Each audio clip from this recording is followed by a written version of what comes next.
South Africa is hoping to capitalize on China's insights in the energy sector. Electricity Minister Dr Kgosientsho Ramokgopa says the country has much to learn from China. He's attending the Forum on China-Africa Cooperation in Beijing. Xolani Mbanjwa spoke to him about the partnership signed to accelerate and support South Africa's recovery and growth in the energy sector.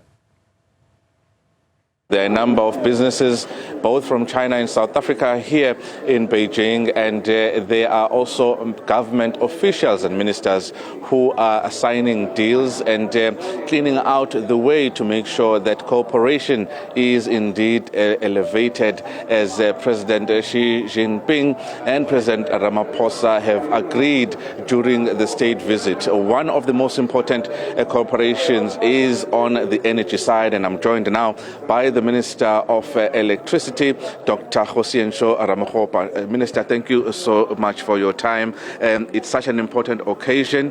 China is such a big player in the energy space. We've seen how they've done with thermal, wind, nuclear in some cases, and tidal energy, wind energy as well. They are absolutely amazing. What is it that has impressed you the most about the deals that have been signed here between your department and your counterpart here in China? No, thank you very much, and good morning to the viewers back at home. So something that should not escape us is that China had the same problem about 2000, 2001.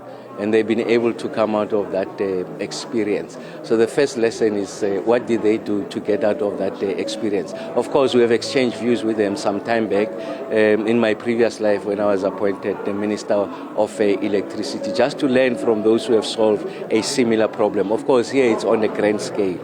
And then secondly is their ability to be able to ensure that they are able to sustain the energy mix, the point we are making. So it's nuclear, it's renewables in the form of solar, wind, and it's hydro, it's thermal, it's coal. So what is to be learned there is that you are talking about the mix. So it's not a binary conversation like others want to make us believe, that it's about renewables and not coal. It's about coal and not renewables. It's about nuclear and not others. No, it's about all of those. So how do you able to strike the balance so that you are able to meet the national interest, you are able to support the growth of your own economy? And then the third one is affordability. So it's important that in that configuration of the mix, that the weighting is such that the poor are not marginalized from a cost point of view, because you can generate so much energy, electricity from multiple sources, and yet the end consumer can't afford it, and it stunts your own growth and the economy of the country. So it's about how you are able to then use technology to ensure that first you are able to provide access to everyone. We know that there's a percentage of communities, especially in the far-flung rural areas, in the more informal parts of the peri-urban centers that don't have access to electricity. So it's about accelerating that energy access. And how do you use technology to ensure that that is possible? And then the fourth one is resolving the most pertinent issue now, as I speak to you back at home, is the issue of load reduction. That there's technology that allows you, that makes the system very intelligent, to know if you like the centers of load where you are consuming more than what you should.